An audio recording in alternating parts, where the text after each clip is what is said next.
সৈয়দনা আদম পৃথিবীতে আসলেন, এসে থাকতে শুরু করলেন। দিন গড়িয়ে রাত আসে, মাস গড়িয়ে বছর আসে, বছর যায় বছর আসে। ঠিক 940 বছর পর মালাকুল মাউত আদম আলাইহিস সালামের কাছে আসলেন। বললেন, আনা মালাকুল মাউত উকিলা বিকুম, আপনাদের জন্য আল্লাহ আমাকে বানিয়েছে রূহ কবজ করতে। ও আদম, আবুল বাশার, পৃথিবীর প্রথম মানব, প্রথম নবী, আপনার সময় শেষ, রেডি হন। কি হন?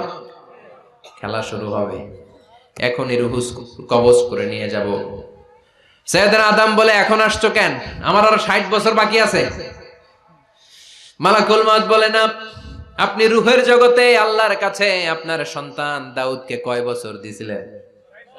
60 বছরের জন্য 940 বছর আপনার জন্য লেখা।